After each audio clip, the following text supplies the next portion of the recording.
Chapter 1: The Trustworthy Merchant. Long ago, in the heart of the bustling markets of Baghdad, there lived a man named Ibrahim. His name was whispered with admiration in every corner of the city. Among the traders, craftsmen, and townsfolk, Ibrahim had earned a reputation for his unwavering honesty and fair dealings. While others might haggle endlessly or hide flaws in their goods, Ibrahim's word was as solid as stone, and his scales never wavered.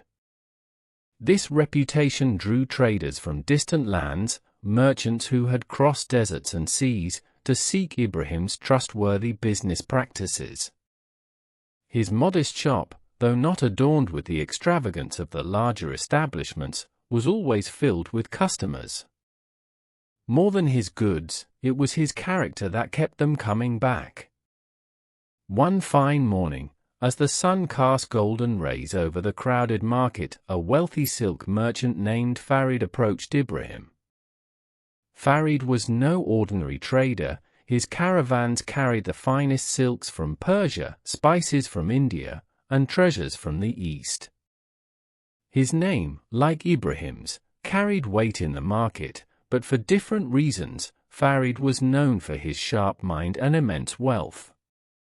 Farid greeted Ibrahim warmly. "Peace be upon you, Ibrahim," he said, his tone respectful. "And upon you, peace, Farid," Ibrahim replied, bowing his head slightly. After exchanging pleasantries, Farid came to the point.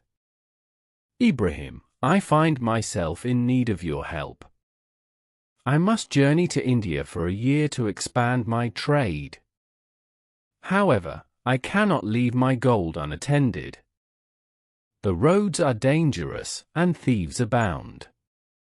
Of all the men in Baghdad, you are the only one I trust with this task. Will you guard my gold until I return?"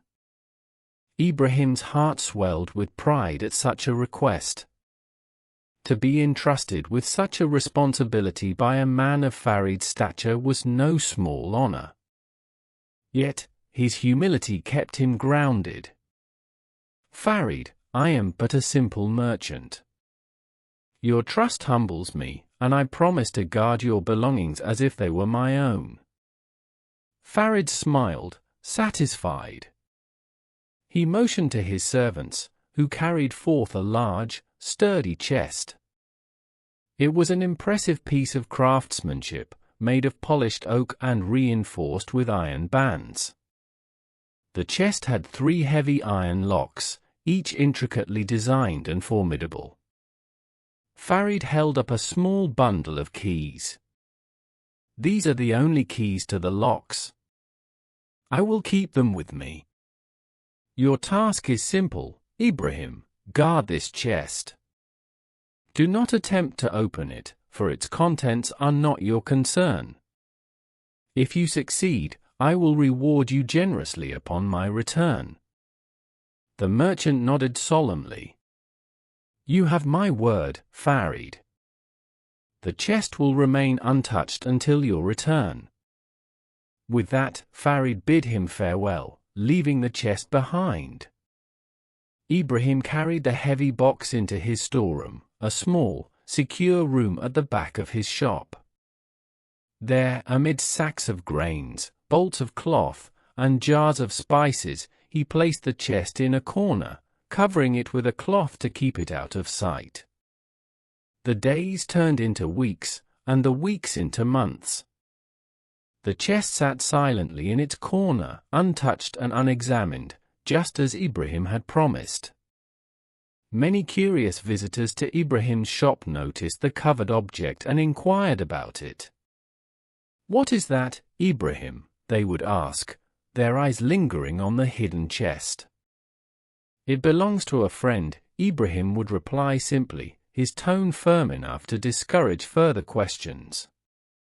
Despite the bustling life of the market outside, the storeroom became a quiet sanctuary where the chest rested, undisturbed. Every evening, before locking up the shop, Ibrahim would check on it. Though he never touched or moved it, he felt a deep sense of duty every time his eyes fell upon it. The weight of Farid's trust was far heavier than the chest itself. One day, a fellow merchant named Karim visited Ibrahim's shop. Known for his talkative nature and sharp tongue, Karim was both curious and skeptical by nature. His eyes quickly spotted the covered chest. "What's this, Ibrahim?" he asked, his voice tinged with curiosity. "It's not mine," Ibrahim replied curtly, hoping to deflect Karim's attention. But Karim was not so easily dissuaded. "Ah, a secret, is it? I've heard whispers in the market that you're guarding something valuable for Farid. Perhaps gold? Jewels? Or maybe treasures from distant lands?" Ibrahim merely smiled. "A man's word is worth more than any treasure, Karim. My task is to guard it, not to question it." Karim laughed, shaking his head. "You're a rare breed, Ibrahim. Many would have succumbed to curiosity by now. Surely you've at least wondered what lies inside?" Ibrahim's expression did not waver. "Farid trusted me, Karim. That trust is worth more than any curiosity I might feel." Karim left, impressed but slightly bewildered. Yet his word stayed with Ibrahim, planting a tiny seed of doubt in his mind. What could be in the chest? Could it truly hold treasures? And if so, why had Farid left something so valuable behind? That night, as the market quieted and the city fell into slumber, Ibrahim sat in his storeroom, staring at the chest. He thought of the promise he had made and the trust Farid had placed in him. Shaking his head, he muttered to himself, "A man's word is his honor. I will not betray it." And so, the chest remained untouched, a testament to Ibrahim's unwavering integrity. Though temptation would whisper in his ear from time to time, he always silenced it with the weight of his promise. In the bustling city of Baghdad, where tales of betrayal and greed were all too common, Ibrahim stood as a beacon of trust, a man whose honor could not be bought or shaken. Chapter 2: Temptation's Whisper. Months slipped by, and the chest remained where Ibrahim had placed it, in the farthest corner of his storeroom, shrouded under a simple cloth. Life in the bustling Baghdad market continued as it always did. The scent of spices filled the air, the cries of merchants advertising their wares echoed, and customers bartered endlessly for the best prices. Yet, for Ibrahim, the chest was an ever-present weight on his mind, a quiet but constant reminder of the trust Farid had placed in him. The chest, though hidden, became the subject of curiosity among some of Ibrahim's visitors. One day, a regular customer named Hassan, a trader of fine ceramics, noticed the covered object while waiting for his goods. "Ibrahim," Hassan began, his eyes narrowing as he gestured toward the chest. "That's no ordinary bundle you've got back there. Is it a shipment of rare goods?" Ibrahim chuckled lightly, shaking his head. "It's nothing of the sort, Hassan. Just something a friend asked me to keep safe." Hassan's eyebrows arched. "A friend, you say? With something so secretive and well guarded?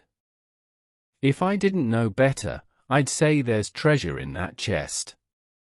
Ibrahim's face remained calm, but inwardly he felt a pang of unease. "A man's word is more valuable than treasure," he replied firmly. "And my word is to guard it, not to examine it." Though Hassan smiled and let the matter drop, his words lingered in Ibrahim's mind like an itch that could not be scratched. Treasure. The thought of gold, jewels, or rare artifacts buried inside that chest began to creep into Ibrahim's consciousness. A seed of doubt. Over time, the whispers of curiosity from visitors became more frequent. Some spoke jokingly, others out of genuine intrigue. "Why don't you open it, Ibrahim?" one asked. "Surely Farid would never know," said another. Each time, Ibrahim laughed it off, his resolve steadfast. But each comment chipped away at the foundation of his certainty. By day, Ibrahim busied himself with his trade, but by night, his thoughts would wander. What if Farid never returned? What if something terrible befell him on the dangerous journey to India? Baghdad's market was filled with tales of merchants who had disappeared on such voyages, lost to storms at sea, attacked by bandits, or even succumbing to illness in foreign lands. The thought gnawed at him. What if the chest contained riches that could change his life forever? Ibrahim was not a wealthy man. Though respected and content, he often wondered what it might be like to expand his shop, to own a grander house, or to provide more comfortably for his family. One particularly restless night, as the city slept under a blanket of stars, Ibrahim sat alone in his storeroom, a single oil lamp casting flickering shadows on the walls. His gaze was drawn to the chest, its sturdy frame silently mocking him. "What if Farid never comes back?" he murmured to himself. "What if he entrusted me with something that could change my fortune, and I never know it? Would it be so wrong to take just a peek?" He shook his head, trying to banish the thought. "No," he muttered. "I gave my word. A man's honor is all he has." But even as he spoke, the voice of doubt whispered louder. Temptation overpowers. Days turned into nights, and the battle within Ibrahim's heart raged on. One night, exhaustion and curiosity finally overwhelmed him. He rose from his bed, lit a lamp, and made his way to the storeroom. The air felt heavy with the weight of his decision. He stood before the chest, his hand hovering over the cloth that concealed it. For a long moment, he hesitated, his mind a whirlwind of emotions. Then, with a sigh, he pulled the cloth away, revealing the iron locks glinting in the lamplight. "I must know," he whispered, almost as if trying to justify his actions to the silent walls around him.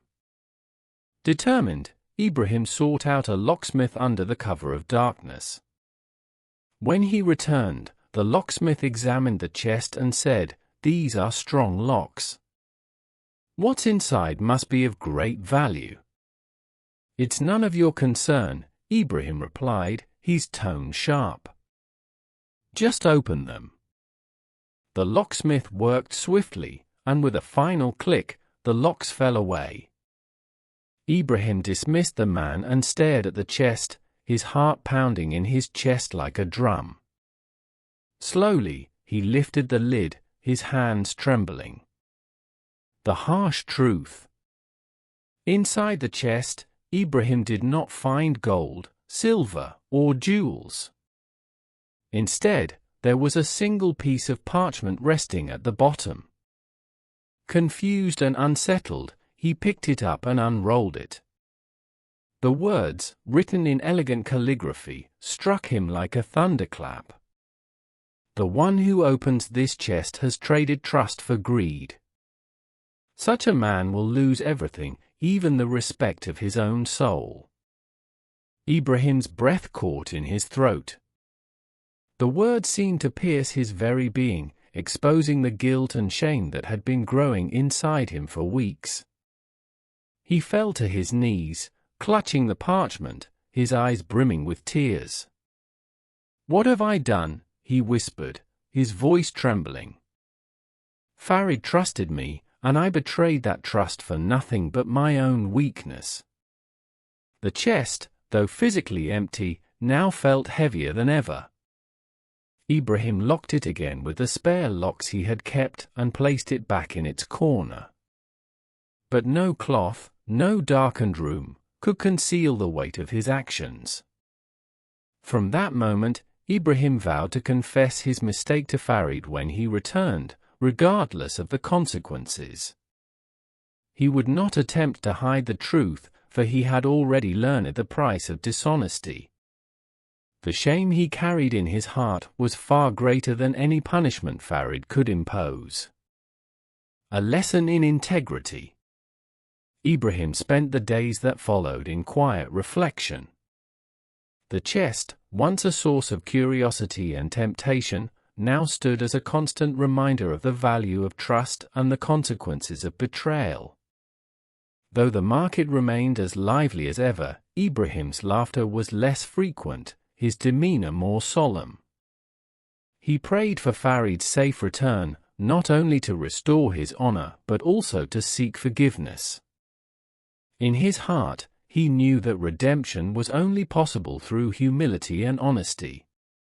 The chest's parchment had taught him a bitter but invaluable lesson: to trade trust for greed is to lose one's most valuable possession, one's integrity. Chapter 3: The Return and Redemption.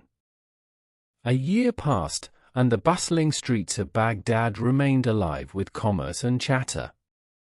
Merchants hawked their wares, the aroma of spices filled the air, and the occasional storyteller mesmerized a crowd with tales of adventure. Yet, for Ibrahim, each day felt like a lifetime. His once light heart, known for its cheerfulness and camaraderie, now bore the weight of guilt and shame. He often glanced at the chest in his storeroom, now wrapped in a new cloth, as if a fresh cover could erase his actions. The words on the parchment haunted him.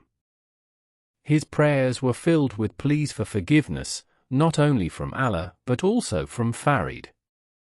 One crisp morning, as the marketplace bustled with activity, a familiar figure emerged from the crowd.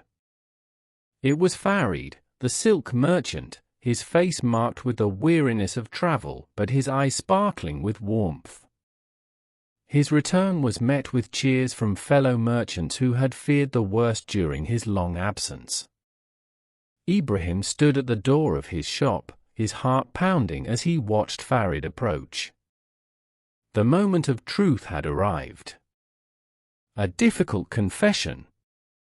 Farid greeted Ibrahim with a wide smile, extending his hand. "Ibrahim, my friend. It is good to see you. How has business been in my absence?" Ibrahim forced a smile, his guilt threatening to overwhelm him. "Welcome back, Farid. Your safe return is a blessing to us all." Farid's gaze shifted to the storeroom. "And my chest? It is safe, I trust?" Ibrahim nodded. "It is untouched and waiting for you. But before I return it, there is something I must tell you." Farid's smile faded as he sensed the gravity in Ibrahim's tone. He gestured for them to sit in a quieter corner of the shop. Ibrahim took a deep breath, steadying himself for what he knew would be the hardest conversation of his life. "Farid," he began, "when you entrusted me with your chest, I gave you my word that I would guard it without question. For months, I honored that promise. But then, temptation crept into my heart." Farid's expression grew solemn, but he said nothing, allowing Ibrahim to continue. "One night, I let doubt and greed overpower me. I thought of the wealth that might be inside, of the ways it could change my life. Against my better judgment, I hired a locksmith and opened the chest." At this, Farid's eyes widened, though he still did not speak. "I found no gold or jewels," Ibrahim admitted, his voice trembling. "Only a piece of parchment with words that have haunted me every day since. I betrayed your trust, Farid. I locked the chest again and swore to confess my wrongdoing to you upon your return, no matter the cost. A surprising revelation. Farid remained silent for a long moment, his gaze piercing. Ibrahim braced himself for anger, disappointment, or worse. But then, to his astonishment, Farid smiled, a knowing, almost gentle smile. Ibrahim, Farid began, you have disappointed me, yes. But your confession speaks volumes about the kind of man you truly are. Ibrahim looked up, confused. You are not angry? Farid sighed. When I entrusted you with the chest, I knew there was a risk you might be tempted. In fact, I expected it. The chest was never about its contents, it was a test of character. And while you faltered, you have proven your worth by admitting your mistake. Many would have hidden the truth, but you chose honesty. Ibrahim's eyes welled with tears. I don't deserve your forgiveness. Farid placed a hand on his shoulder. Perhaps not, but forgiveness is not about deserving. It is about understanding. The parchment inside the chest was not meant to condemn you, but to remind you of the value of trust and integrity. You have learned that lesson, and for that, I am grateful. Rebuilding trust. Farid took the chest back to his home, leaving Ibrahim with a renewed sense of purpose. Though the merchant forgave him, Ibrahim knew that trust, once broken, must be rebuilt through consistent actions. From that day forward, Ibrahim's dealings became even more meticulous and transparent. He turned away from temptation with renewed strength, often using his experience as a cautionary tale for others. Trust, he would tell young merchants, is the foundation of all relationships, whether in business or life. Once lost, it is harder to regain than any treasure. Word of Ibrahim's confession and redemption spread through Baghdad's market, earning him a new kind of respect. Traders admired not only his honesty but also his willingness to face his flaws and learn from them. Farid, too, spoke highly of Ibrahim to others, often recounting the story to his own apprentices.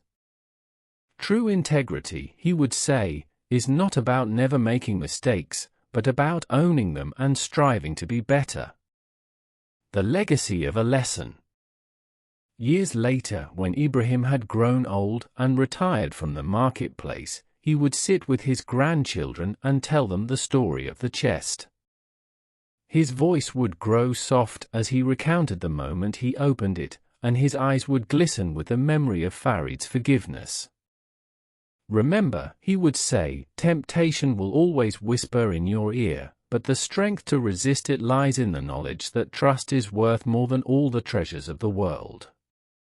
The story of Ibrahim and Farid became a tale passed down through generations, a timeless lesson on the value of trust, the weight of betrayal, and the power of redemption.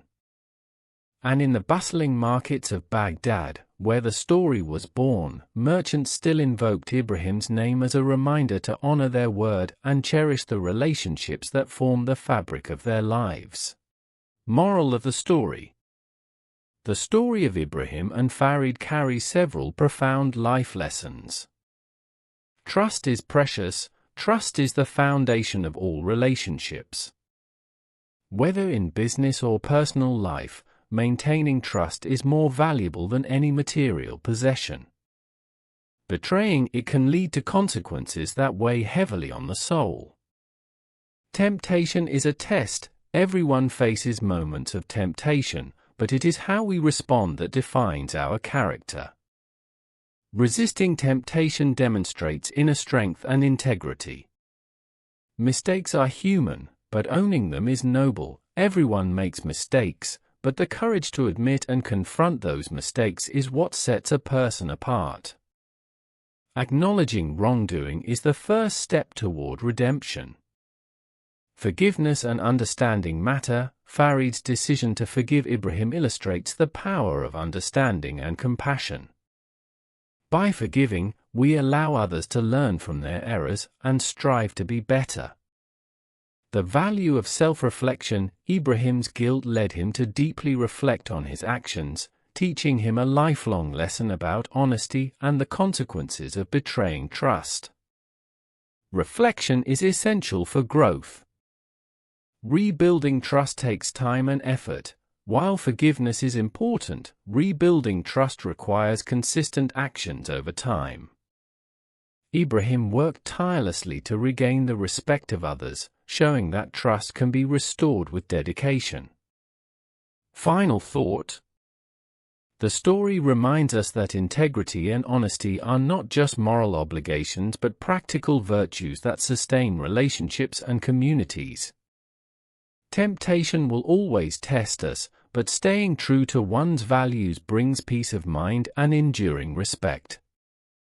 Would you like me to create a shorter, more modern interpretation of this lesson, or expand on how these values apply in today's world?